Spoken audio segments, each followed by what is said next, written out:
welcome everybody to another brand new episode of the Top 10 Show. I'm Rocha. I am Matt Knost, and we are excited to be here another week to be doing the show for you. For those looking for the end of the month shout outs, we're going to do that next week on the live show, as well as the Boss Hog topic. So be on the lookout for that. Shout outs next week at the end of next week's show. How are you, man? I'm doing good, man. Doing good. Just, kind of everything slowly feeling like it's getting back to normal. There's more people in the streets, more people in their cars. It's getting hotter. And it's crazy. And my Wizards are on the brink of being eliminated from the playoffs after such a great run just to get into the play-in tournament. So, I got a lot One of never knows. One never knows. I got a lot of feelings, man. The narrative can easily switch. I think Pacers have momentum, obviously, because they won and Wizards lost, but the Pacers look so good. Yeah. But who knows if that maintains for a second game or if Beal and Westbrook look like themselves again because they just kind of look tired. They did, right? All the pundits said the only way the Wizards lose this game is if Beal or Westbrook don't show up. And both those guys, it's not like they didn't show up, but they took way too many shots to get their numbers. And we had a lead going into halftime, but when Hachimura got in foul trouble, fucking Jason Tatum went insane for that third quarter, 23 points in one quarter. You're just not going to win the game like that, man. No, it was a close game into the first half. And then second half was that. I mean, therein lies the Wizards' fault, but you already know that. Mm-hmm. If those two, Beal didn't look 100% healthy and Russ looked kind of tired from carrying the team for 2 months. Yeah. And I'm guessing Russ was like, fuck, I can't believe this is as far as we made it. Also, you're playing to go get swept out by the Sixers because I think you could have taken advantage of a Nets team that doesn't know which star is going to show up night to night, but a Sixers team that's trying to prove something. I think if we win, they're going to sweep us out, man. That's what I think. Yeah. The fact of the matter is, though, if I'm the Wizards, I'm more afraid of the Nets. Really? Okay. Well, because who the fuck do you guys have that can stop Kevin Durant, James Harden, and Kyrie? Nobody. The Sixers are built to do it, but at the same time, the Sixers don't have the offensive firepower. So hypothetically, it's not a bad matchup for you. I just think the Nets would outgun you. You don't think Russell could get in their heads or whatever, having formerly played with them a little bit? That's what I feel like. But we have no one to stop Embiid. Holy shit, man. No, you don't. He's going to get 40 points a game against us, man, if we win tonight. Yeah, but you can sag off of Ben Simmons, and if Thibault and Simmons are in there, then there's two non-shooters. Well, they're not non-shooters, but they're not threats from the outside, really. Yeah. Especially Simmons. So it reduces their offensive potency. But defensively, they'll be able to hang. Yeah. True. True. But yeah, it is getting nicer out. Actually went to the mall last weekend. How was that experience? Big outing.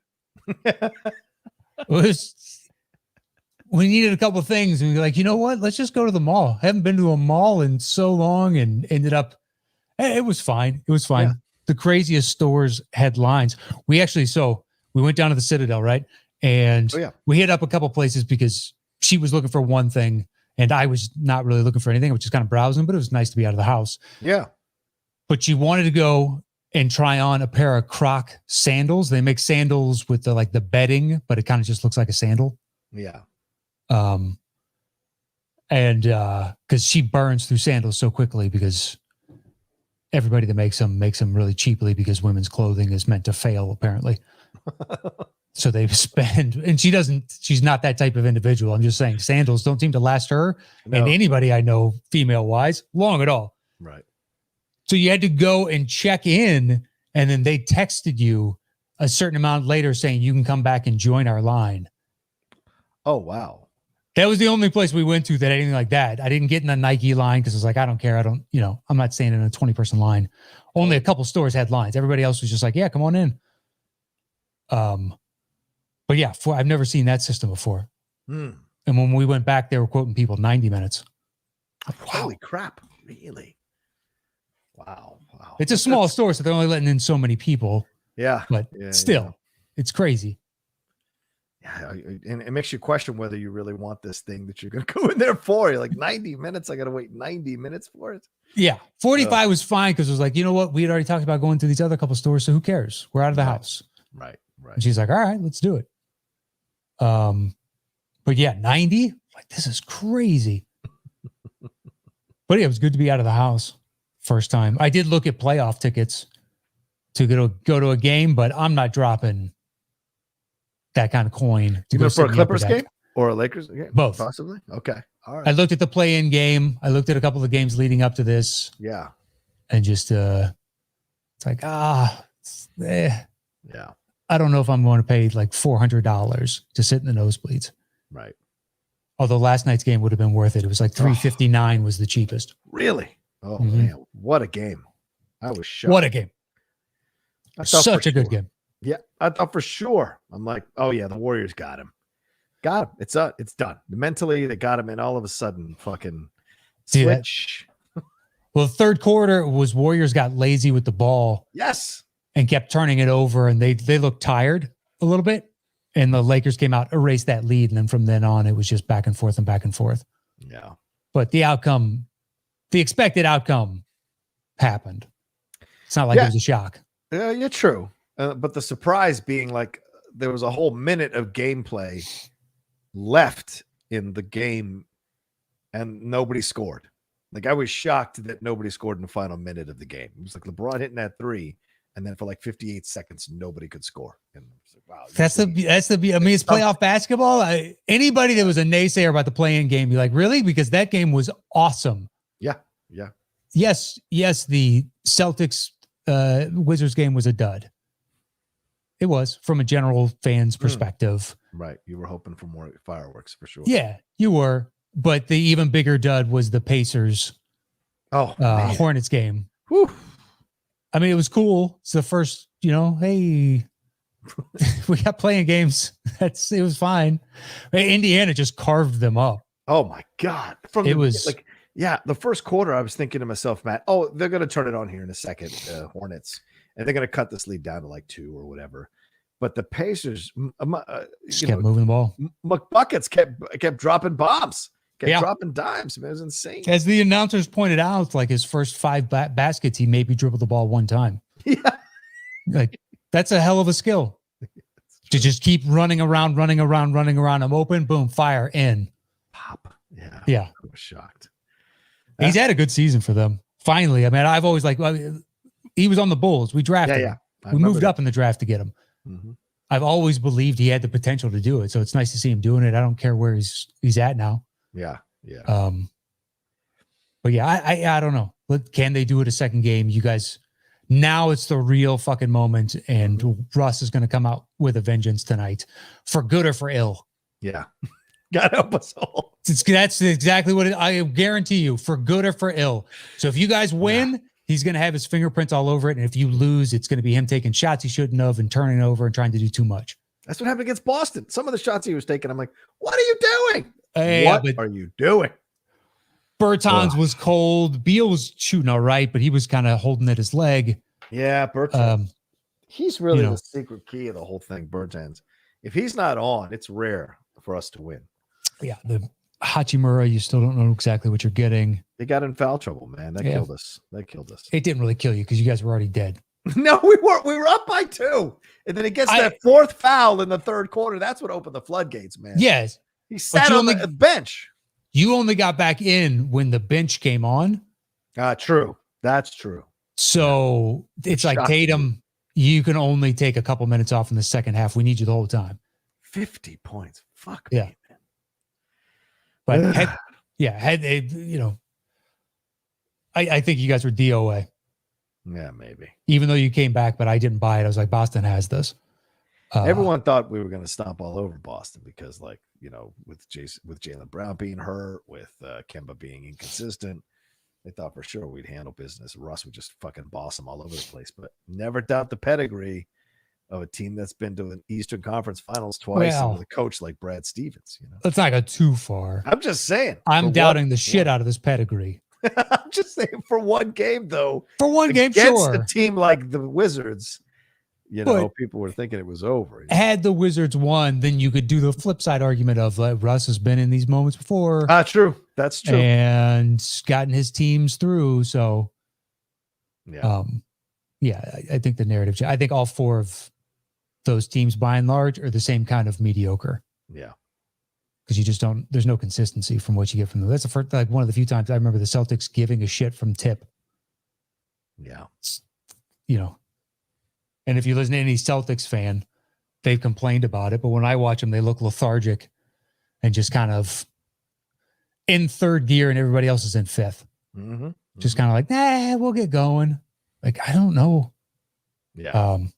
But yeah, Brown going down, whatnot. But hopefully, good game for you tonight. We shall see. We shall see. I'm just hoping it's a close game. That's all I want. I have no dog in the fight. So if you guys win, great. Awesome. Yeah. Congratulations. Yeah. If it's the Pacers, great. Yeah. No offense. I kind of want it to be the Pacers, just in that they've kind of grown this talent together to sort of see if it actually can translate into something. But if it doesn't, hey, look, I like Westbrook and Beal a lot, and it's a lot of fun. And hopefully they take it to the Sixers. Be fun to see them play. That's for sure. Exactly. Either way, I think they have a better chance against the Sixers than the Pacers do. Yeah. Oh my God. Yeah, but I think the Boston both are losing. All over the place. So, anyway, that's been sports talk. Have you watched any of the movies? I mean, Spiral has come out. Did you go to the theater to see Army of the Dead? Have you watched anything entertainment wise? No. Okay. No, I haven't done any of those.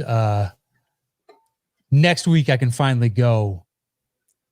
I'll have the full immunity and whatnot, and then I'm gonna start going to movies again, which is what sparked our idea coming up with this topic of now the fact that movie theaters are open and we can go back. Yeah. All right. Well, what's on the slate this summer that looks interesting? Yep. That has not been so foreign, but that hasn't been in my vision now as far as movies are concerned for over a year. Yeah. 100% the truth. Yeah, we were kicking around ideas, and Matt threw this one out there, and I was like, "This is great." Yeah, I mean, we used to do one of these every year. What are we looking forward to in the summer, or what are we looking forward to in 2021 or 20 whatever year that is? So it was nice when he pitched this. I was like, "Oh yes, this is a great idea. We haven't done one of these this year, and it's nice to consider it again because we didn't do it last year."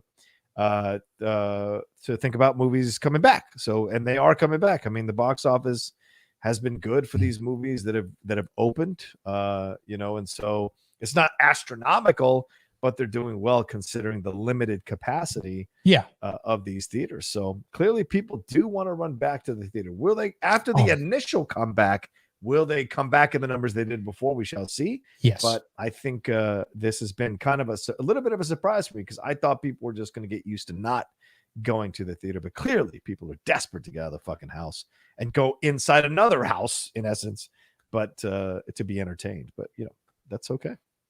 Yeah, it is. It's definitely. I'm looking forward to it. That's so excited. I've already thought about it. I think I might go see one, possibly two movies next weekend just for shits and giggles. Yeah. Do it. Get up there. Well, I'm finally immune, and it's just sitting in an interior space for that long with other people. Yeah. I haven't done it since all of this started. Now I've gone to obviously grocery stores and all that jazz, but I'm not sitting in the grocery store in an aisle for 2 hours. Exactly. So some form of life is coming back, We're Wall-E and we found the plant. It's like, here it is. Here it is. We can repopulate again. Life will move on. I mean, I have watched some of the streaming, but others I'm like, nah, that's okay. I don't need to see that. Like the new Michael B. Jordan, once I heard it was mediocre. Yeah. That would have come out on the big screen, and that would have been his Chadwick Boseman Bridges one. Yeah. Where there's a build up to it. And then it just kind of fizzles at the box office. But every actor has those. Yeah. An actress. So although it's rarer for actors, but But I was hoping it'd be good, man. I was like, so was I. I was like, this is gonna, and the first, it's a revenge film. It's not unwatchable by any stretch of the imagination. It's just some of the things you're like, I see this coming a mile away. Mm-hmm. Everything you're showing me, I see the twist coming a mile away. And I thought there were some badass sequences as well. I saw some of the nerdier critics giving shit for it. And I'm like, shut the fuck up. Like, you're all about an elf riding a 900-foot elephant off arrows. So kiss my ass about a guy who sets a car on fire and jumps inside of it and interrogates a guy. Because I'm like, I mean, they're both fantasies. They are both fantasies. So cut it the fuck out. One is a pretty epic fantasy, and the other dude is committing arson. You know, you can't. That's not an apples to apples type of comparison. I'm just saying that it's not. People seem to like forget. I'm just saying, for a guy that's going to have F9 at some point on his list, I'm guessing. Yes, I will. Yes, I will. You don't really have much ground to stand on. Well, I'm just saying it's fantasy. That's all I'm saying. It is fantasy, but at least they're going for stuff. At no point did he run up the side of the elephant and go, dude, did that with magnets. And you're like, there it is. There's the sequel hook I've been looking for. Good for you, F9. That movie, I just saw the trailer again. Oh, watching basketball, and just like, that looks so terrible. Yeah. So, I mean, I can't believe there are people that are excited for it. It looks that bad to me. But there's a huge, massive chunk of people right now that are like, fuck you. Mm-hmm. And that's fine. That's fine. Are you moving it up your list right now? I'm not moving it up right now. As you talk about it, I'm moving it up my list right now. Go right ahead. Game. Now, you say I game the system. You're actively doing it to make sure that makes the overall list and a high, apparently. How dare you? How dare you? Way to cheat, buddy. Way to cheat. No, it's my I was telling Matt, I had took a call off air, but my girlfriend is getting us a barbecue. Like, of course, I'm paying for it, but my girlfriend is picking it out. So she's asking me. So I think we're settled on a Weber, a double Weber one. Sure. So it looks cool. They make excellent grills. Yeah, I'm looking forward. She's desperate to have one. She loves barbecues. So I don't use mine as much. I have a small one. It's perfect for the two of us. Mm-hmm.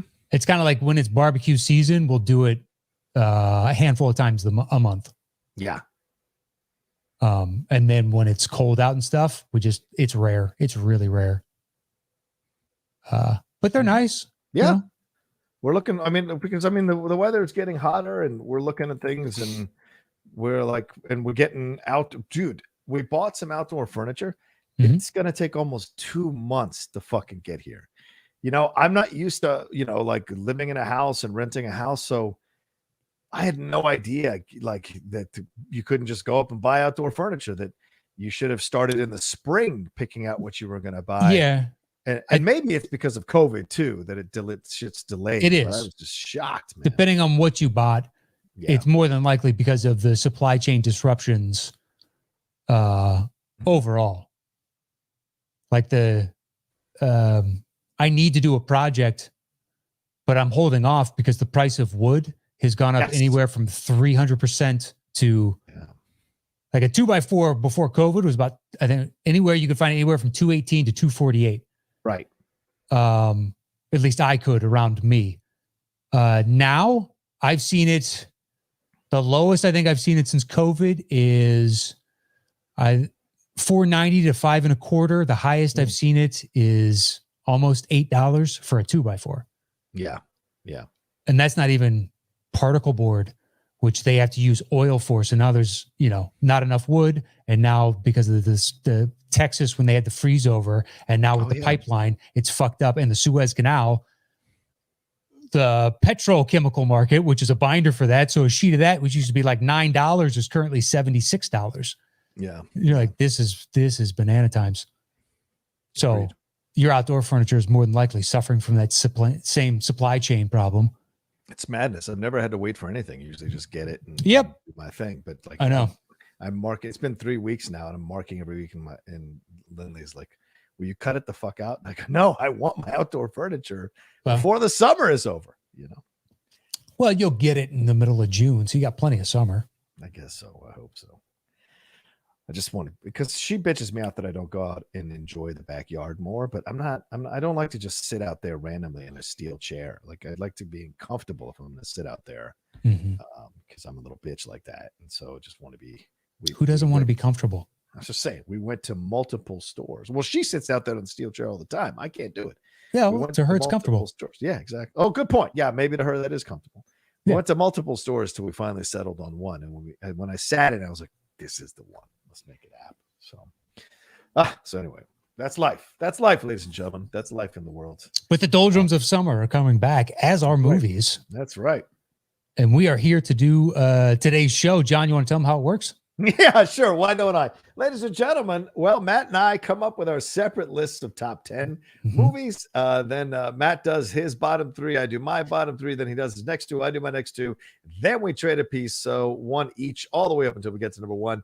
Then we fight, flip coins, battle, argue, make accusations at each other, and then combine the list into one final list for your enjoyment and your listening pleasure. So, Matt, please take it away. I think the only real spots I kind of struggled on were 9 and 10, but mainly 10. I agree with you. 1,000% agree with you. Because there's like 3 that I'm slightly all equally going, okay, maybe, like feeling it out. Right. Type of thing. 9's a little bit like that as well, but 10 for me, there's 3 movies. So anyway, the one that, if it goes 51, 50, 49, you know what I mean? Of the 3 movies, this is the 51. Okay. Of like, I think I'm more likely than not than see it at 51%, which is Ghostbusters Afterlife. Okay. When's that coming out? I think sometime July. I don't know. Okay. Something like that. Okay. I can look it up real quick if you like. I didn't see it on my list. Oh, I saw it. I went to Metacritic, and then I was also cool. They had one movie on there till June 11th is the release date. Looking at the wiki, it says November 11th. Oh, really? On Google, when you Google the movie itself, it says release date June 11th. Okay. So anybody can update wiki, but Google is a conglomeration of other sources. Is it a conglomeration of other sources? That's what I think. They compile. It's an aggregator. That's what it does. I'm just saying, I went to SonyPictures.com just now, and it says fall 2021. Okay, well, Google, you're full of shit. All right, so Ghostbusters is off. So then it goes down to one of 2 others that I was like, All right, so I'm going to say Cruella. Oh, that's a punt. Okay. Yeah. A slight punt, but a punt. So at 9 then is Jungle Cruise. Oh, go ahead, man. That's all you. It looks interesting. It looks like it could be fun. I am wary right now on the CG character, what appears to be the villain. Yeah. It seems like some of the worst of, or some of the bad attributes of when Pirates, I think, went off the rails a little for me. But who knows? Davy Jones was an absolutely immaculate character. Yeah. So perhaps they can bring this bad boy to life. But there seems to be a nice rapport between Emily Blunt and The Rock within the commercials itself. Definitely. And the fact that Pirates, there ended up being so many of them, but I enjoyed a lot of what happened in them. Perhaps certain of those movies don't succeed entirely all the way through, but they still had chunks in them. I'm like, well, that's fun. Yeah. Yeah, but the first one I enjoyed so much that, like, I've never seen Haunted Mansion all the way through. Have you? Yes, and it's horrible. Okay. Absolutely horrible. And I love Eddie, and it's terrible. Yeah, I've seen chunks of, 10 minutes here with, like, he's sitting at that big long table. Yeah. With his family and whatnot. I've seen that scene, and I've seen a couple others. But I have faith that they might be able to pull this off. And it's like a Avatar meets Tarzan type of feel on some level to it. I think it could work. I like the trailer. So I'm looking forward to seeing what it can do. I'm like, is this a Rock vehicle? Is this another one of the Rock vehicles, like the Rundown, these other films? So the only reason it's not in my top 10 is because these other 10 films, I'm just so looking forward to a bit more. This feels like a fun little, This fun, not little, but this feels like a fun rock film with Emily Blunt, who I love to pieces. Seeing him do his thing. So I'm looking forward to it in that way, but it didn't override the 10 I've got on my list. And yes, it didn't override Fast 9. So I'm sorry. Oh, I'm not surprised. I knew Fast 9 was making your list. And I'm sure it's a lot of people's number one. Can't wait to see the next Fast. Yeah. Could be. All right. So my number 8. Yes. What's your number 8? Is a little ditty called Truman in Tennessee, an Intimate Conversation. Ooh, talk to me. What is that? So it is Tennessee. Okay. It's a compilation of interviews and whatnot I did with some narration done by, I think it's Zachary Quinto and I can't remember who the other one is.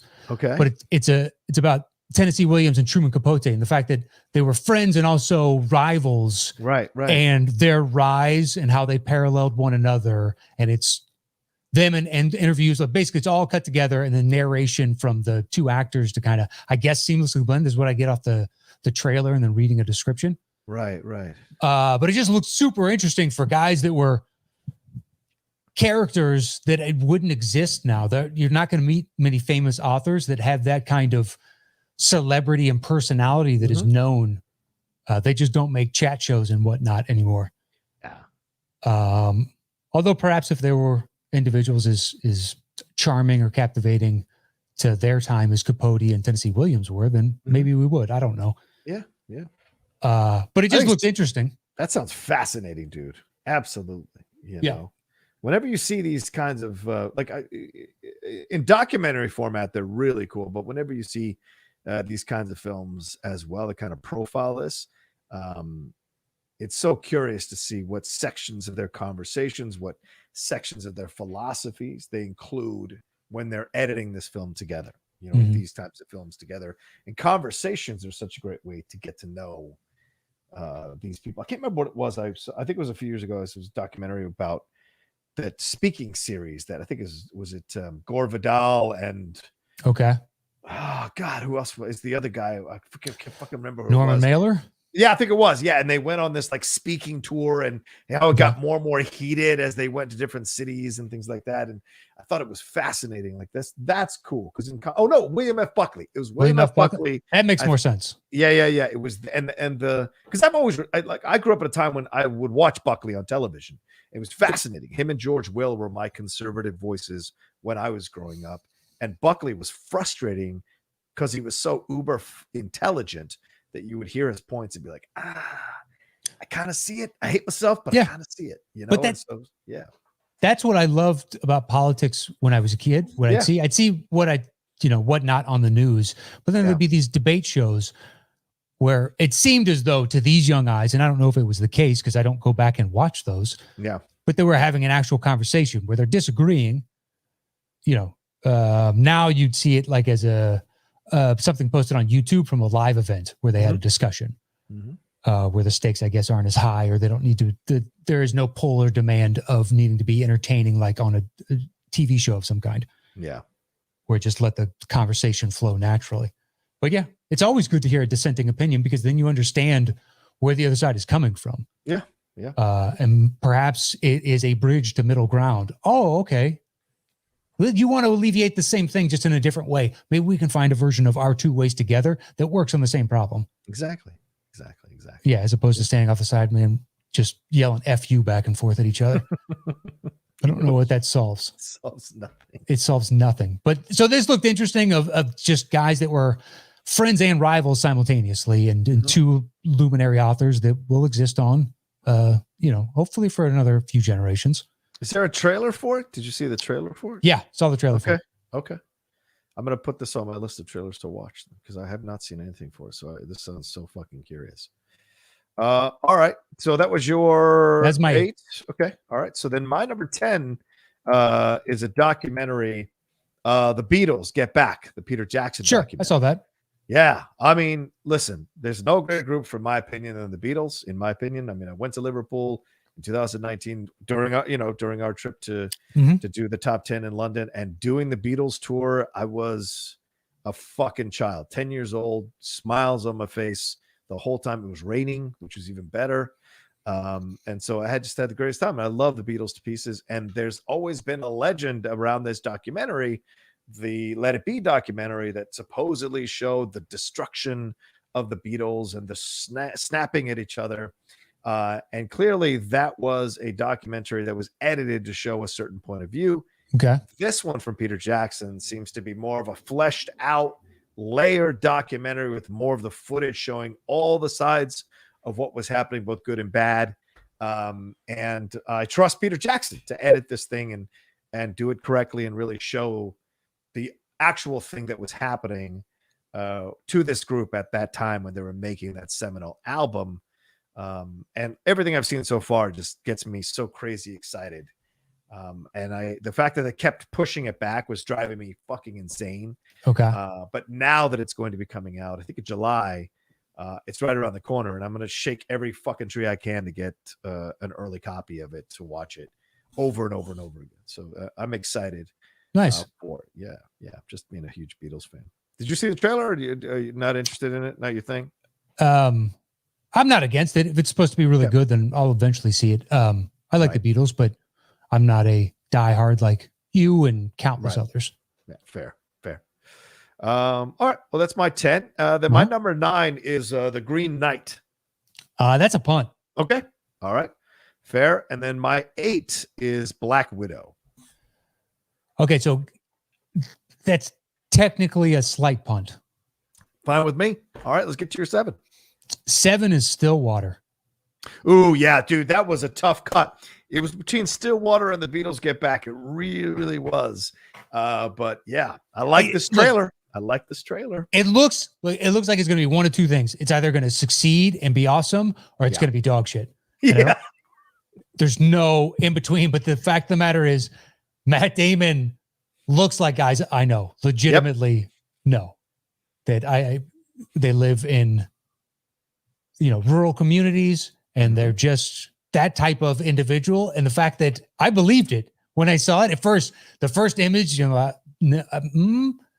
then as it progresses throughout, be like, now that's a genuine, he put in the time on that. All right, this could be something. Yeah. And it's got the pedigree, just the release time seems strange. Yeah. In the summer or whatever, but yeah. But I mean, the guy who directed is the guy who did Spotlight. So, which, won Best Picture. So, I mean, in that way, in that respect, you've got some, like you said, you got some strong people behind it. It's got Amanda Knox vibes. It's got, and you're right, it's got it's almost like a little bit, if I can say this, it's got a little bit of that MAGA vibe, that he's a guy like that who's like going into this situation, trying to figure out what's going on with his daughter, and kind of fighting the system and trying to figure it out.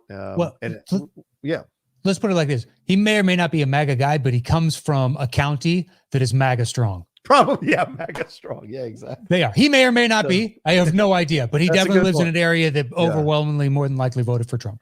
And shout out to Matt Damon, a guy from fucking Boston, really conveying that character really well, at least in the trailer. It feels very authentic as well.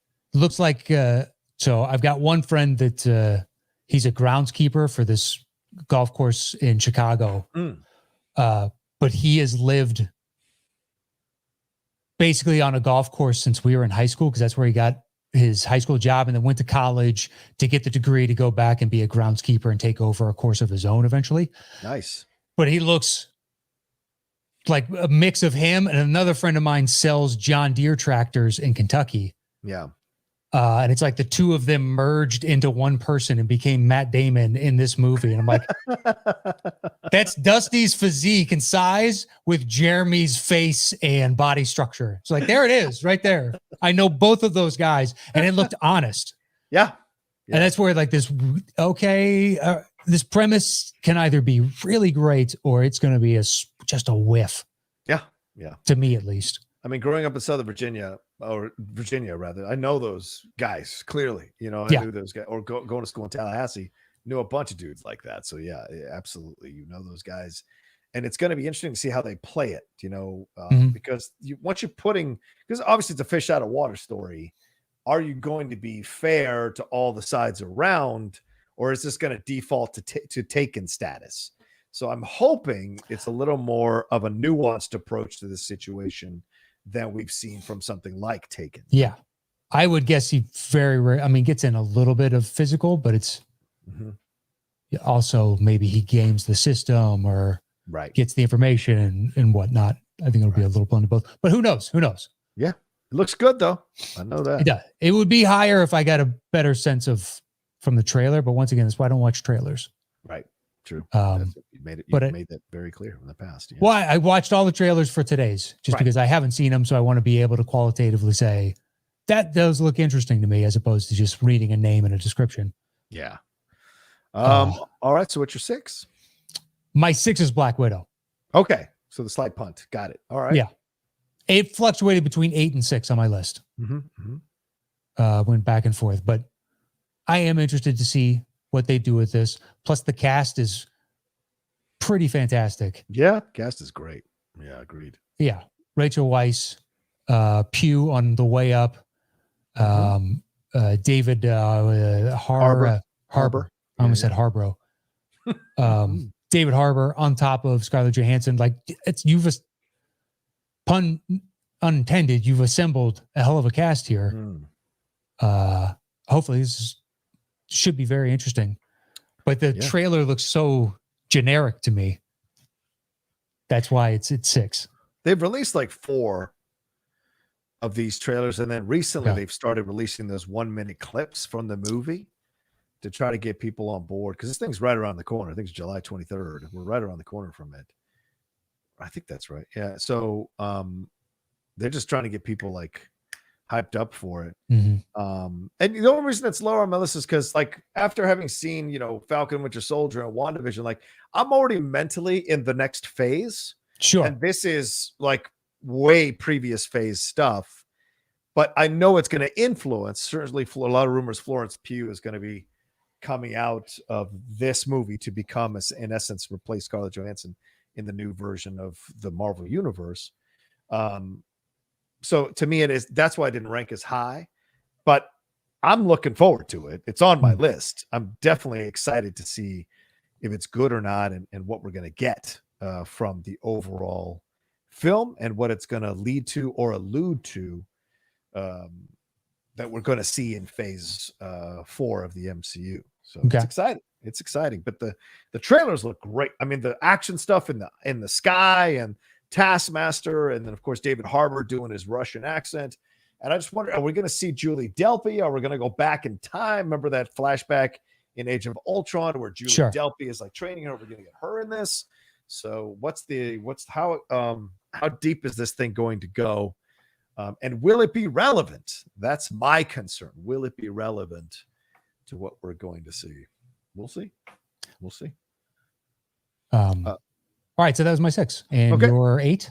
My 7 is Luca, the Pixar film. Oh, you know what? Son of a bitch. That should make my list. Okay. Well, as soon as you said, because I must have skipped over it on Metacritic, but I remember when I just did a Google search, that was like the 3rd movie. They have the pictures and you can kind of scroll through. Totally. Yeah. It was like the 3rd picture, but I completely forgot about it. Yeah. That's on my list. I'd bump off Ghostbusters. I'd probably put that in the 6-7 range. That sounds about right. Okay. All right. Yeah. This one comes out real close. It's June 18th. So a little bit under a month away on Disney Plus. And the trailers I've seen so far, the animation looks gorgeous. Absolutely stellar. Literally a fish out of water story in essence, or a sea creature, or whatever the species is, out of water story in this Italian countryside, and what they Italian Riviera, and what they experience as friends, what they experience like from the other side, trying to hide who they really are. So what is that? That could be a universal reference to any number of things. So a lot of it just looks really stellar and vibrant and gorgeous and beautiful and funny. And interesting, and I imagine there'll be emotions, of course, because it's Pixar. They're going to have some real strong emotions behind it. But I'm a big fan of it, and it's so I don't know. It's produced by Andrea Warren, who did that little mini lava one that I really like. So that's good. I'm looking forward to it. Yeah. What about you?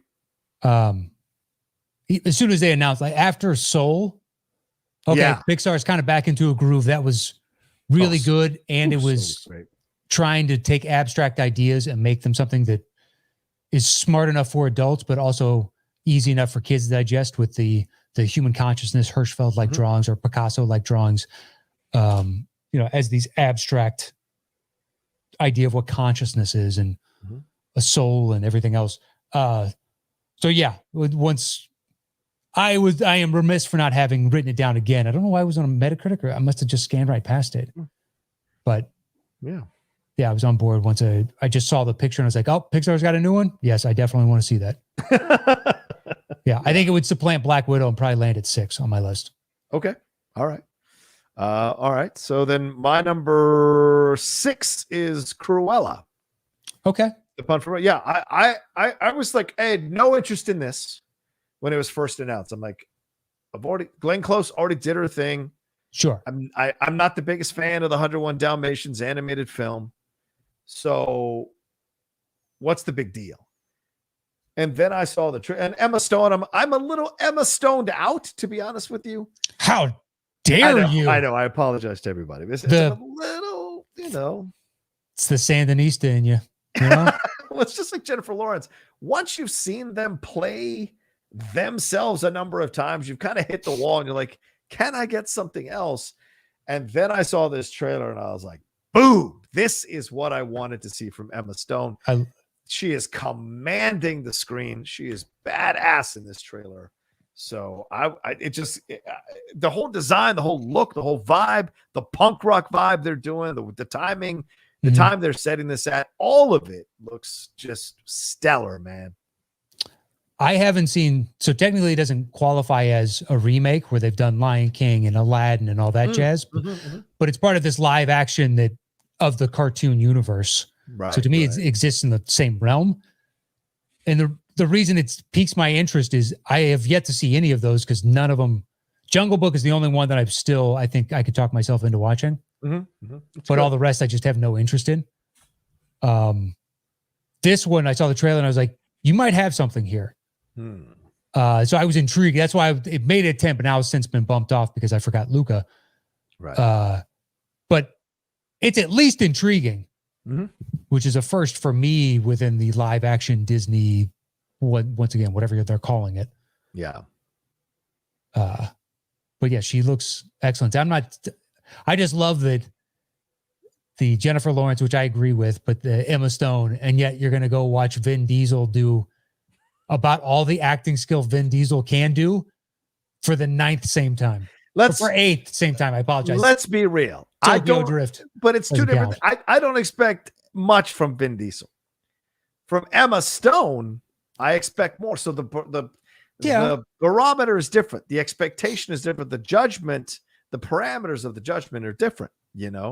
Like I know what I'm getting in a Tom Cruise movie, and I'm not looking for Tom Cruise. Yeah, but Tom Cruise could try to win an Oscar. Right. He could, but it's really rare when he does it, like Collateral and fucking Magnolia and even Born on the 4th of July. Your standard is Emma. Come on. You're better than that. Vin, you're not. That's fine. Basically. I love you. Gosh darn it, you. Look at you. That's fine. Good. Yeah. I appreciate you trying. I tell you what, if he had done more Find Me Guilties, then I would have a different barometer for Vin. But Vin clearly knows what works for him and does that. And as much as I am slagging off on Vin, I still think you have a better filmography than The Rock. How dare you? I do. How dare you? That's Dave Bautista crushes The Rock. It's not even close. 1,000% agree with you. 1,000% agree with you. I tweeted that out like a week ago. I think I said Dave Bautista is going to win an Oscar. I've said it on a number of shows. If the right part comes along, he has the most potential of any of these wrestlers that have crossed over into movies to win an Oscar. He's a soulful actor. The Rock is a good movie star. Cena is a good movie star / actor. Batista is an actor. And so there's just something there that has more weight and gravitas to it. And I think that's what it's going to lead to in the end. I agree with that. He's got the chops. Yeah. Like even Zombieland Double Tap, I felt like she was kind of half in, half out. Like The Favorite, she was good in The Favorite, right? She was excellent. Her and Rachel Weisz and Olivia Colman are all giving master classes. Right. And but, you know, I'm not a La La Land fan. I thought Battle of the Sexes, she was okay. Yeah, that movie was okay. Yeah, the movie was okay. I don't fault her or Steve, Carell for that. I think it was just it's an okay movie. Yeah. I mean, think about it, people. The Help and Crazy Stupid Love were 10 years ago. 10 years ago. Just a testament to how much we enjoy her. She's still working. She's still working. She is still working. She hasn't stood out for me since those movies. And I guess maybe, and The Favorite, of course. But like, it's been few and far between for me overall. So I'm excited for this movie, and I've got a link, and hopefully I'll be watching it sometime tomorrow. So I believe you mean to say we've got a link. You know what I mean? Wink, wink. Well, if we start going back to doing reviews, I think that's a very real possibility that we can start doing that, opening the door to that for sure. What are you? Okay, so that was my 6. So we're up to your 5. What's your 5, brother? My 5 is A Quiet Place 2. Is that my 5? That is my 5. Yes, agreed. Quiet Place Part 2. It's coming out next weekend, and I am jazzed because that is one of Cruell's the other movie that I may or may not see next weekend. I don't know. Right. But I'm going to try and make time for A Quiet Place because I haven't been. I will be not fully inoculated, but I will follow the guidelines of waiting 2 weeks past my second shot. Yeah. And my body will build up the requisite antibodies to where the CDC says I can go out and mix with the fuckos. So it's okay if I can do it without a mask. I will still be wearing a mask. But I'm looking forward to it. And just like, hey, what a great movie to come back to. Something I would prefer to see on the big screen where you feel the tension in the room as these alien beings are out hunting humans. Yeah. Cillian Murphy, always a fan. Yep. Always a fan. John, if you got to go, not a bad gentleman to bring in. I can't remember who the other is off the top of my head because I stopped watching trailers after they originally aired them because I was like, I'm already in. Let me see. I go keep talking. It's Cillian and somebody else that we know. Yeah. But it's been like a year since I've seen the trailer. Yeah, because they just released a new one. Yeah, but which I refuse to watch. Jamin Hansu. And Scoot McNairy. Oh, Scoot's in this? There we go. Scoot. I'm all for it. 3 great actors on top of Emily Blunt, and hopefully the kids are good. Yeah. And it's a prequel in essence and a sequel. It's a prequel and a sequel, right? Kind of like Godfather Part 2. It's going back in time and going forward or in modern day. Right. So because you're seeing in the new trailer, they have a scene with Krasinski before the aliens. Tell me nothing more. Okay, that's all I'm saying. I'm not going to give you anything. Just saying it's there. Yeah, I didn't even know they did that. I just saw the current times type of thing. Maybe it's better to know that going into it. But yeah, I'm looking forward to actually being able to go to a movie next weekend or this upcoming once you hear this. So yeah, that's why it lands at my number 5. Yeah, I loved the first one. Maybe one of the most terrifying experiences I ever had in the theater. I remember the scares were so strong for me. At one point, I've said this before. I looked to the bottom of the screen because I didn't want to look at the middle of the screen because I was just afraid of what we were going to see because that film did such a great job. So everything I've seen from the trailers and what have you, and I did a voiceover for the campaign for Crypt TV. So I got to see a little more footage to do voiceover on, and it's stellar, just stellar. And the early reviews already from people who saw it last week when they had screenings have been positive and like exciting. So I can't wait to see it. I'm looking forward to being in the theater and seeing a screening of that and having that horror wash over you. I can't wait. And Emily Blunt, as I said, love to pieces. So it'll be nice to see her kind of take center stage in this one for sure with the kids and stuff. So yeah, definitely. Okay. So what's your 4 then? My 4. So when I originally texted you, I was like, hey, if we want to, we can extend to that first week of September. Yes. But instead of including the one that I mentioned there, I saw that there's another release that day. Ooh, okay. Which is tentatively, it's going to be Jackass 4.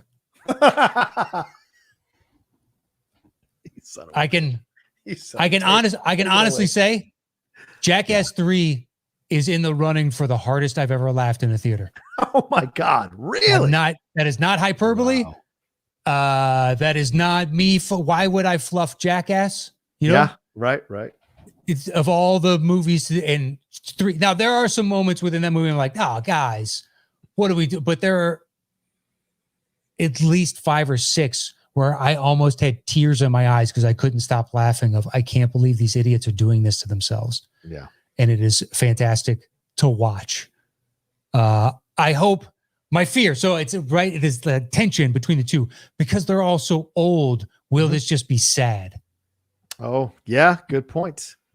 That because they're older than me by like 5-6 years. So now we're talking about guys that are late 40s and early 50s beating the piss out of each other. Is that still going to be fun? I feel like it will be because they've all been friends. But like the stunts and some of the bigger set pieces they used in the past, I don't know that they can do that anymore because it very easily could break a hip or blow out their knee, shatter an ankle. Yeah. They're just old men. Yeah. So I'm curious. I'm right at this line. I want to believe that they can still do it, but they're not young anymore by any stretch of the imagination. Right. So who knows? But 3, honest to God, was one of the hardest I've ever laughed in a theater. Just so good. So once I saw 4 was coming, like, all right, you got me. Yeah. Well, that's all you, brother. I'm not a Jackass person. I don't think I've ever liked any of the Jackass stuff, but I like the TV show, the movies, not all of them, but 3 I would genuinely recommend. That's a swear to God. Is that the one with the big hand or is that a different one? Okay. All right.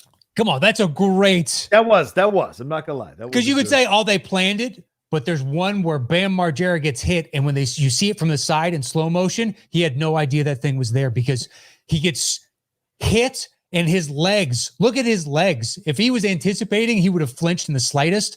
And he goes completely parallel to the ground in the air in a stationary spot. And it is so effing funny. All right. I mean, they got him. They get others good, but they got Bam so strong. And that is one of, I think, 5 or 6 gags in there. Tears. On the verge of tears. So anyway, that's my 4. All right. Fair enough. So then my 4 is the one that we extended it for, Shang-Chi, Legend of the Ten Rings. Okay.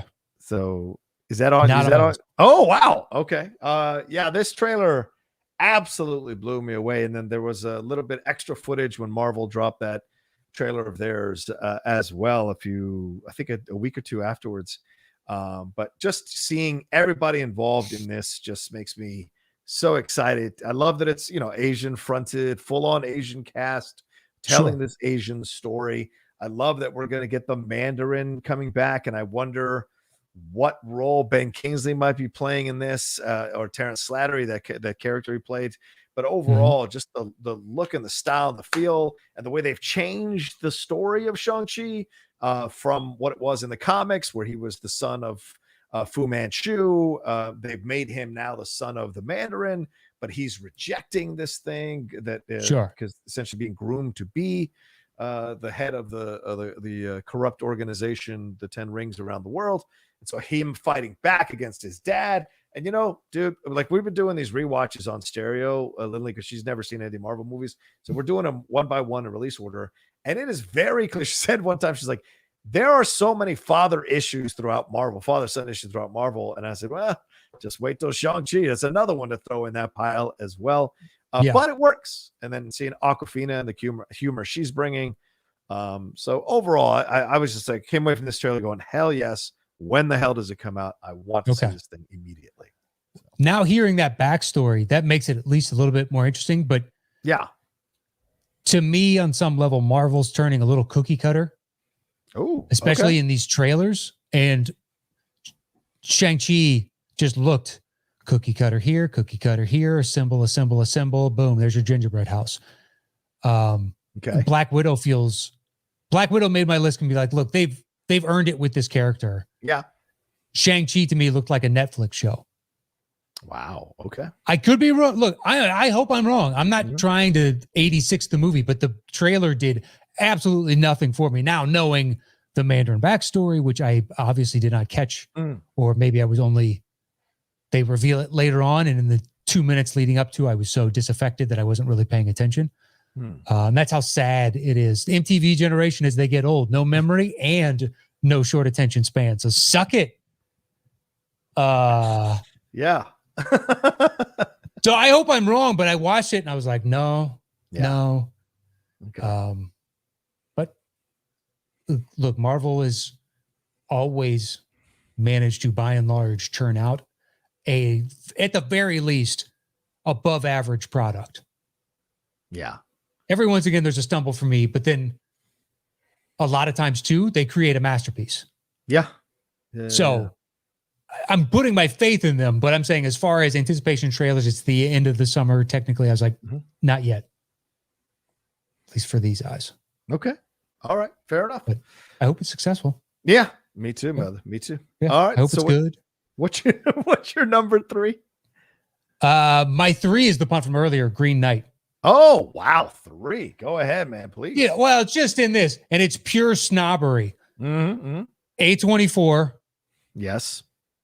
Dev Patel as a knight in Arthurian England. Yes. Going off to face this fantastical whatever the hell this is, but I don't even want to know any more of the backstory because it could be actually a discussion about something else, or the knight represents something, or it could just be a straight fable tale type of thing. I don't really care. And it's just, you had me at hello. So A24 Dev Patel, a knight of the round table. You got me. Yeah. Okay. You got me. Yeah. Yeah. I mean, I saw the most recent trailer. I did a reaction to it on my channel, and I was like blown away by it, man. It's even more because the one they released last year, the teaser trailer released last year when they were going to release it, was good. This one was even deeper and had the different species, the tall dudes with the bald tall dudes. Like, it definitely feels like a complete and utter mind trip, just like the best of those Arthurian stories are when you go back and read the original source material. They're fucking out there, man, with images and visions, and people being deluded by the stuff they're seeing, the fantastical stuff of it all. So I think it absolutely captured that. Plus the design of the Green Knight looks fantastic, right? It looks so memorable, so good. Yeah. And the sounds. Yeah. It's like, what? Basically, like if A24 said, hey, Guillermo del Toro, find a director to do a movie for us in your style. Yeah. Type of thing. And I'm not saying this person isn't their own, but I'm to evoke the type of abstract imagery that they've got within the trailer itself. It's like, it's very Del Toro-esque. Yeah. Who is I forget who the director is. I do not know. I've just seen the trailer and I was it's David Lowery, who did Ghost Story. He did Old Man and the Gun, which I thought was good, the Robert Redford one. And he also did he did the Pete's Dragon, the live action Pete's Dragon. Ooh, I did not see that.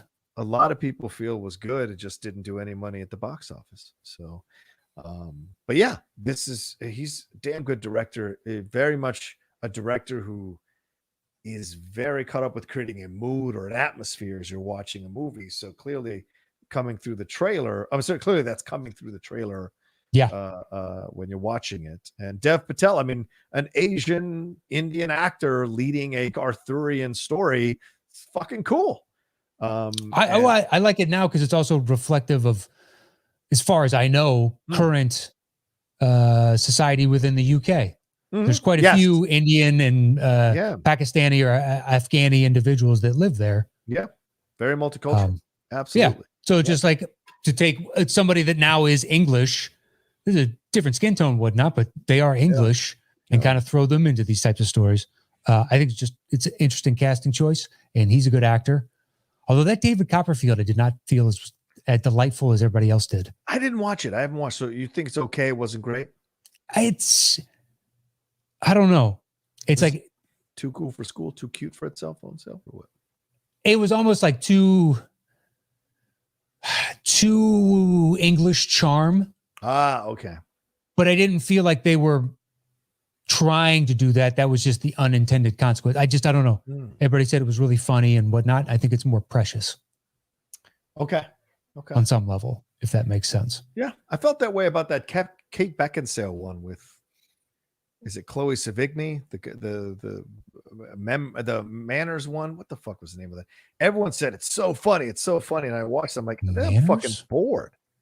A friendship. What was it called? Love and Friendship, I think it was called. There's generic title. Love and Friendship. It was her and Chloe Sevigny and Stephen Fry and a bunch of other English actors and actresses. And I watched this thing and I was like, I don't fucking understand what everyone thinks is so cute about this fucking movie. This thing is boring as shit. But I've never been a fan of the director either, Whit Stillman. He did Barcelona, Metropolitan, Last Days of Disco, and all those films bored me to fucking tears when I watched them. So no surprise there. So, and I thought the same thing. It's too precious for its own good, you know. So, all right, maybe I'll avoid the David Copperfield. Yeah, I don't know.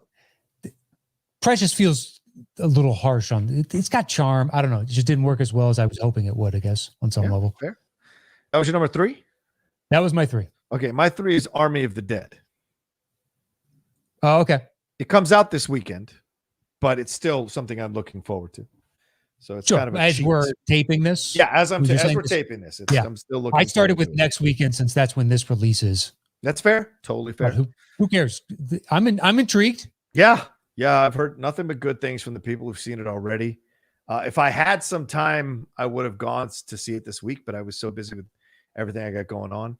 And I'm tempted to not see it on Netflix because it comes out as we're recording this tomorrow, and go watch it in the theater this weekend, even if I go by myself, because I don't think Lindley's going to want to go.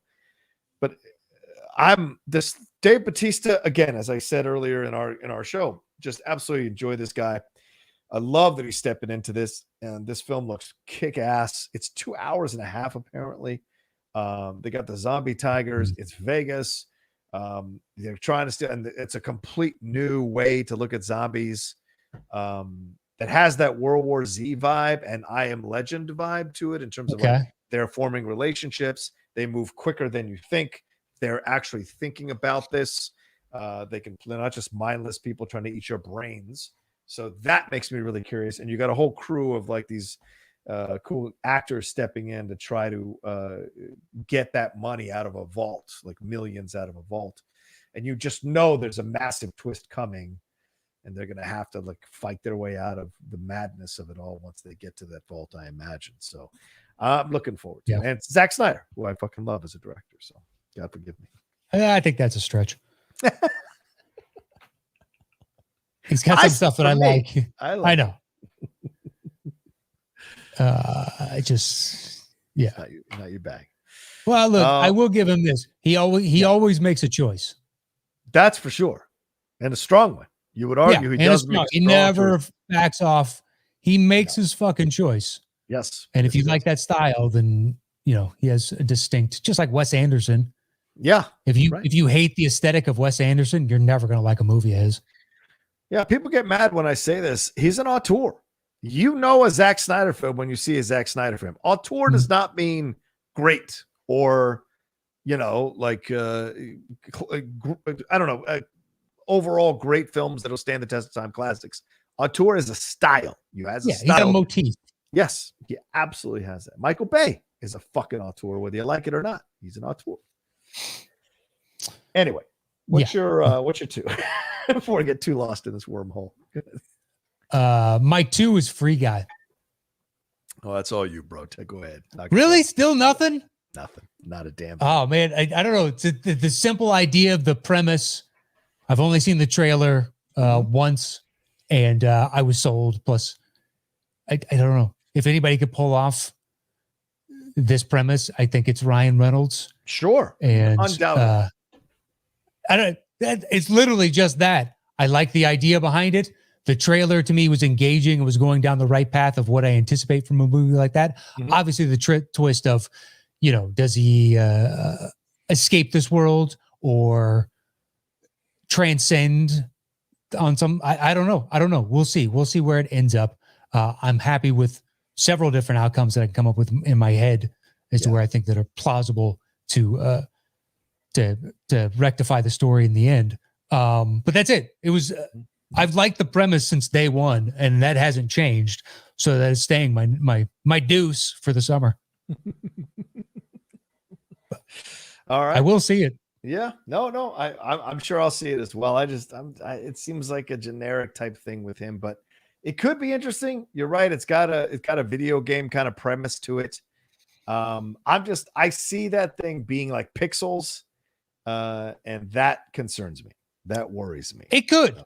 Yeah. It could be another RIPD for him. Yeah. Oof. That's right. I forgot he was an RIPD. Yikes. Something I think that could still work, but it's already just dead. I doubt they're bringing it back in a long time unless they really run out of ideas. Yeah. True. All right. Yeah, I don't know. So I'm in. What do you got it to? You know what I got it to. It's Fast 9, son. Yeah. Let's get it happen. Let's get it. Let's get back in the cars. Magnets, bro. They screened How do they work? They screened this for the critics last week, and one of them said they finally go to space. I'm like, oh, don't fuck around. Don't fuck around. Do they really go to space? If they really go to space, now we've reached the limit of what this franchise can do. And there's apparently a 10 and 11 coming. Where are you going to go next if you've already gone to space? I don't know where you can go at this point, but I love the trailer. Mars. That's where we're going next. Mars. Where do we go next? How dare you? They go do burnouts on the event horizon of a black hole. You know how old they'd be by the time they got to that fucking black hole? Doesn't even matter. What the fuck else does Van, Michelle, and Tyrese have? And whoever else is part of the main cast. Ludacris. Although Ludacris, I guess, could go back to music on some level. I'm sure he's making money still off his music. Yeah, I'm sure he's got tough. Yeah. But yeah, they're gonna do this shit until there's a fucking NASCAR track on the moon. That's a good point. I was surprised how many critics liked the movie. Like, sometimes critics can be a bit self-involved, and I was surprised how many of them I think 1,000% loved it. You know precisely what you're going to get going into it. Yeah. So as long as it hits upon those expectations, it's kind of hard to shit on it because you don't expect Laurence Olivier type acting and story and anything else. It is as I made fun of previously because you told me that his brother is in this, and I asked you, have they ever even mentioned his brother before? And you said no. Like, that's the preposterous level. And my pitch to you was the next one they bring in his grandma because somebody had to teach him how to do all this stuff, and it was a previous generation. And then depending on who they book, they could eventually do like a prequel to an earlier generation in the 1950s and 60s and do this early James Bondy type of thing. Yeah. It's a period piece. Yeah. This thing's got legs. But it's utterly ridiculous. Go ahead. Yeah. Nothing. Do you mean like Kingsman, where they go back to World War One or whatever to make it to like the origins? Guys on Jeeps going after Hitler. Fuck yeah, they get Goering or Goring, depending on how you want to pronounce it. They run him over. They do a Transformer style where they jump off a hill and the tire hits Goring and knocks his jaw off. That franchise, as bad as Fast as Transformers, is worse to me. How dare you? I fucking dare you. It is. I've seen more Transformers, but it's worse. How dare you? It's talking cars. What do you expect from talking cars? Cut it out. Just have fun. Yeah. Yeah, but in Fast World, the trailer hitch balls are a real thing, and Transformers had to turn a wrecking machine and give it two little balls and have those jingle jangle around the movie sets. Listen, I'm not saying there are some bad choices in the Transformers franchise. Or within that movie itself, the two blatantly racist characters on the good guy side. In the second one, yes. I'd never defend the second one because the second one was the one that was like overtly racist, right? But the other ones, you know, it's like the 70s blaxploitation. Say, Jack, and you're like, really? We're doing this? I know, dude. I think because he got away with jazz in the first movie when he was like, "What's cracking, bitches?" And they were like, "Oh, okay, we can go farther with this." It's like, no, that was as far as you could go and still be okay. So yeah. No. All right. Anyway, so look, I hope you love it. I hope so too, man. Yeah. I'm wishing nothing but success for you and the millions of other people that are going to see this thing in the theater. I will not. All right. So where are we off to next? Our number one. What's our number ones, man? I hope it's the same. I wonder. Suicide Squad. Yes, ditto. The same. The Suicide Squad. That trailer looks stellar, bud. Really does. Really does. You can't make every movie that. You know what I mean? Yes, true. Because then it nullifies the effectiveness of something like that. Mm-hmm, mm-hmm. But when you compare and contrast, for the first time ever that I can think of, this is the first DC movie when there's been this slate of Marvels. Yes. Where the DC is number one, not even close. I want to see that one more than I want to see the two Marvels. But it looks like an interesting and unique idea as opposed to me. I could be wrong, but Black Widow and Shang-Chi, I don't know. They look kind of cookie cutter-ish to me right now. Mm-hmm. Hopefully I'm proven wrong on both those fronts. But Suicide Squad looks super interesting. I mean, when you see the stills when they were coming out before you saw trailers, it looked like it was never going to work. All kinds of characters, like ridiculous Batman TV show type characters. Yeah, that's what he does really well, is like make you think it's not going to work. And then somehow he makes it work. We just watched Guardians of the Galaxy for that rewatch a couple weeks ago, and it was so much fucking fun to watch that one again. I hadn't seen it in forever, and it is such a good movie, dude. It's so funny. The characters are so well fleshed out. The connections are there. Yeah, is Ronan a bit of a shitty villain? Sure, but the overall point of the film is to see this group come together. Yeah, and it accomplishes that in spades, man. That's why I think Ronan's good for it. You don't want the villain to overshadow them coming together as a team. But plus, it doesn't need to be an apex predator in that one. Like Ronan's, I'm not knocking Ronan, but you need to be able to believe that it took four of them coming together when they didn't really know each other to take down somebody, as opposed to some of the larger set piece villains that you may have gotten. Yeah, like Dormammu, which works for Doctor Strange. It does. Damn it. Yeah, it does. It works beautifully. Yeah. Those are two better examples overall. But yeah, I'm looking forward to it, man. I think John Cena is really good at comedy. Yes, I agree with you. He's got the best line in Bumblebee with the Decepticons. It's in their name. And then they do a cut, and I was like, whoever made that choice, that was the absolute, in my opinion, the perfect choice. Let's not linger on this because you can't. Otherwise, it destroys the house of cards. Right.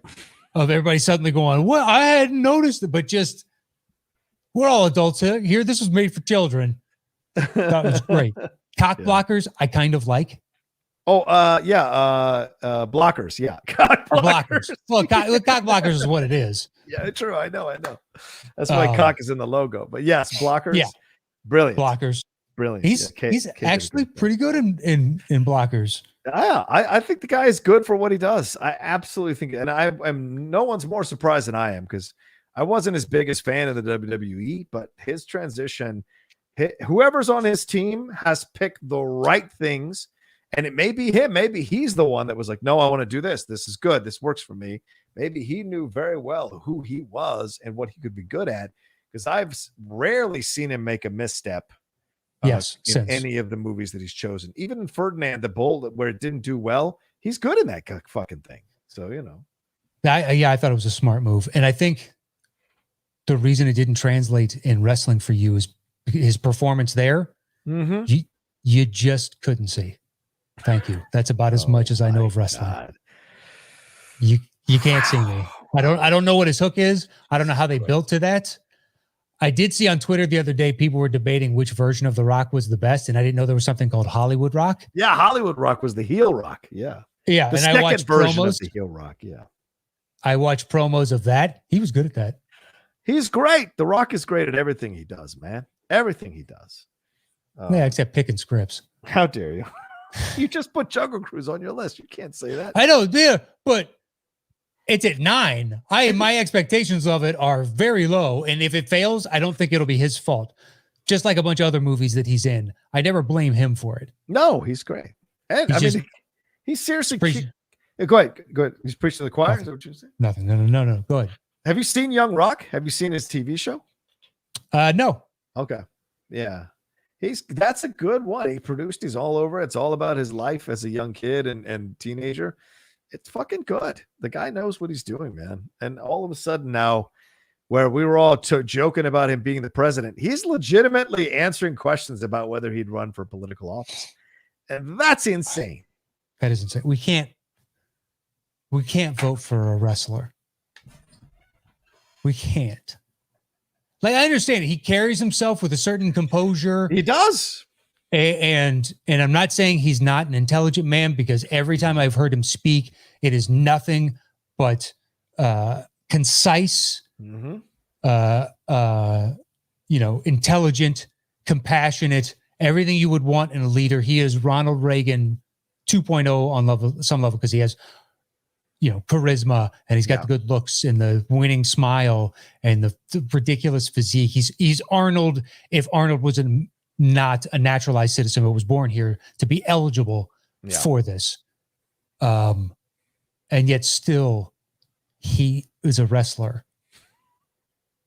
It's hard to divorce that for this guy. Jesse the Body got into the governor of Minnesota.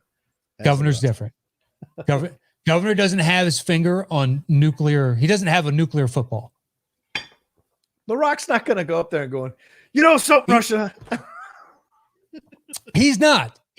But it opens the floodgates for eventually we vote for another wrestler or another individual, because another one has done it, and maybe they're not as amazing as the first one. Oh, it just creates a sliding scale by which we measure. I think we've already done that, bro. I think we've already opened the door, sadly. So, however you feel about that is however you feel for our fans who are listening. But we've opened that door, man. They know we both don't disagree with that statement. Yeah, true. Very true. I don't think we need to make that mud hole any bigger. Let's try and repair the fissure that we have. That's fair. As opposed to rupturing this further. Anyway, so that's our number 1, guys. That's our separate lists. Let's put this thing together. I'm gonna go grab the bongos. I forgot to pull them out.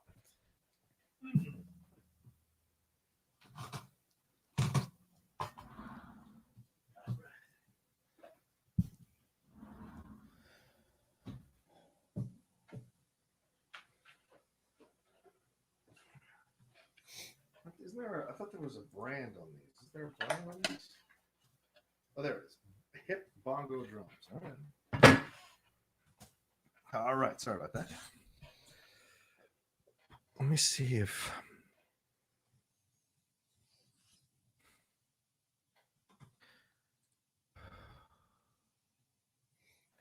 All right. So I got Suicide Squad number 1. Yep.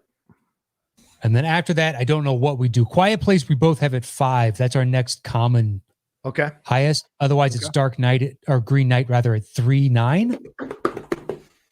So we moved that up to 2, or Quiet Place up to 2. I'm cool with moving Quiet Place up to 2 and then Green Knight up to 3. I'm cool with that. Okay, fine. And then we'll go from there. Then Black Widow, we have 6.8. Do you want that at 4? Sure. And then we have Cruella, right? Yeah, I would. And Luca at 6 for me now. Yeah, it's moving. And where is it for you? It's Luca 7 for me. All right, so Luca then becomes the 4. Okay. And Black Widow. And then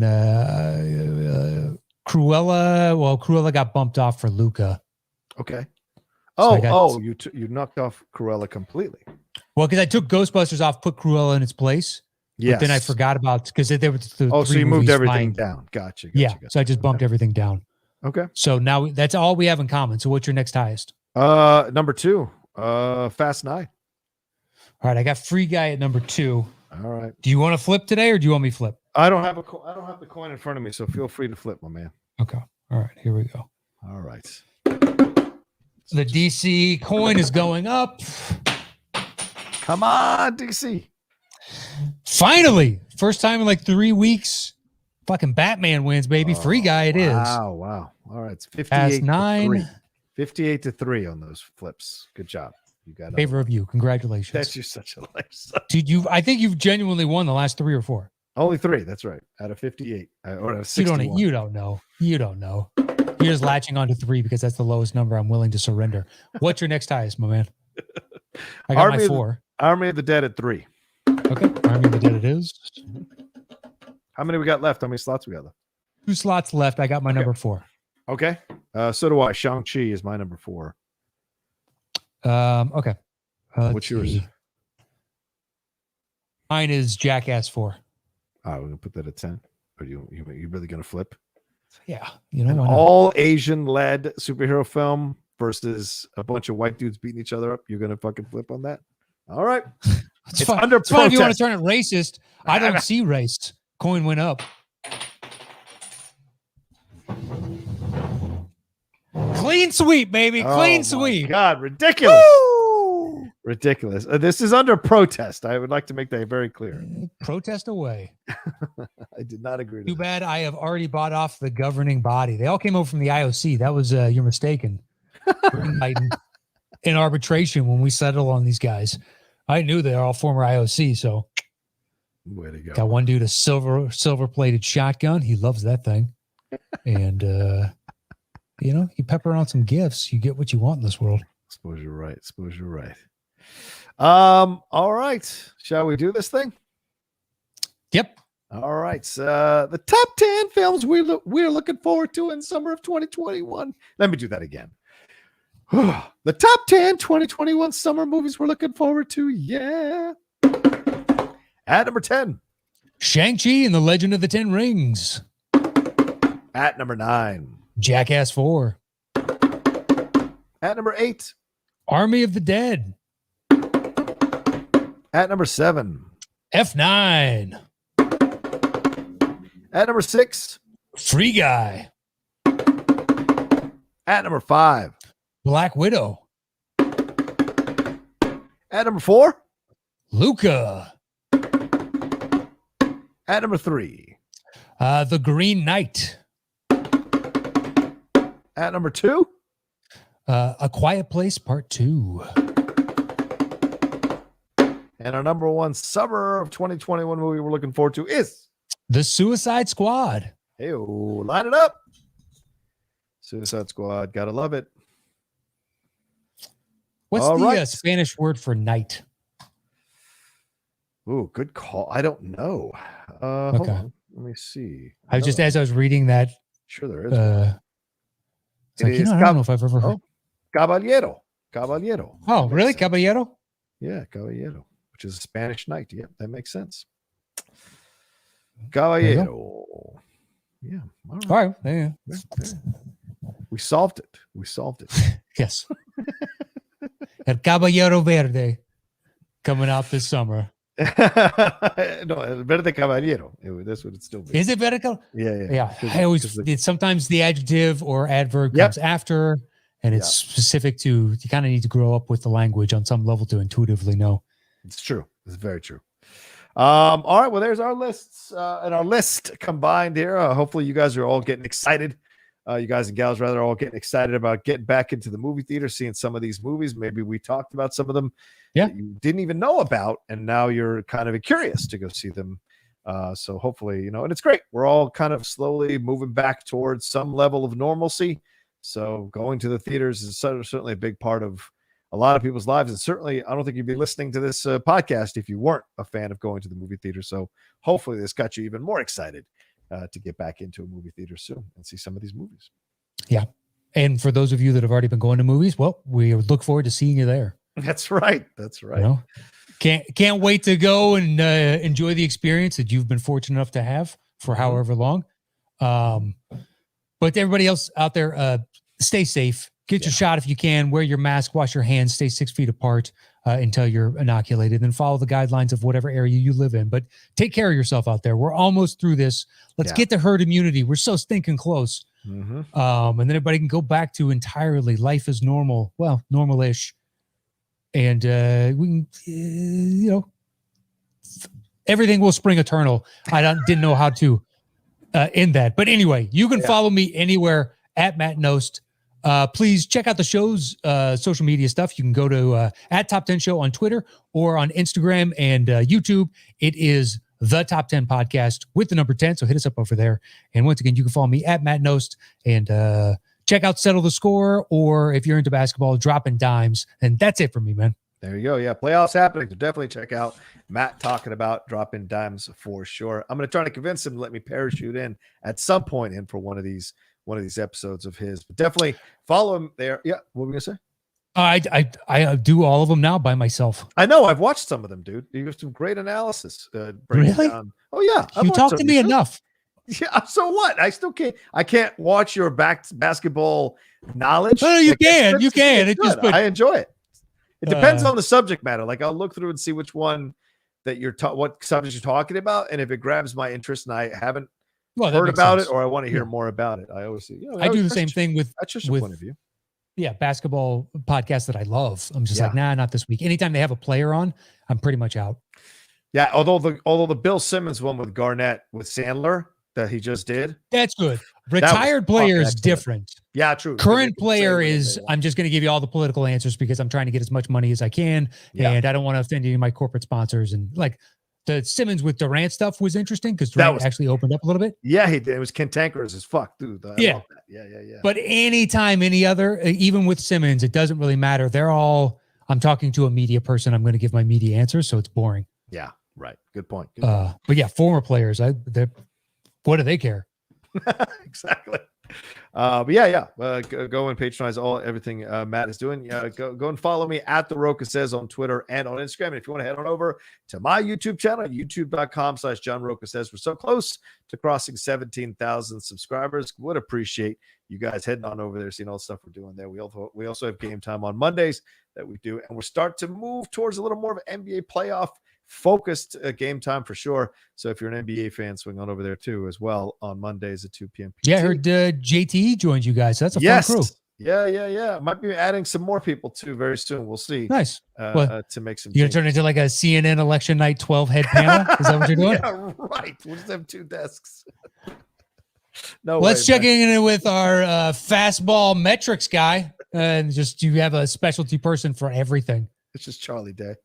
Yeah, what you looking at here? Anyway, so and please, as Matt said, follow the show everywhere on social media. We really appreciate it. And subscribe to that YouTube channel as well for the top 10 as we build our numbers up, and that becomes a viable source. And as things are opening up, I'm sure Matt and I at some point, once things kind of level out, we'll start looking at the possibility of getting back out on the road, maybe early in 2022 or late in 2020, 2021. Who knows? Everything's in play possibly. As they ease these traveling restrictions, the possibility opens up of doing something down the road. Seems to be moving fast towards that possibility. So it's a good thing. All right, we're out of here. Take care of yourselves. Be well. And we'll talk to you next time on another brand new episode of the Top 10. Peace.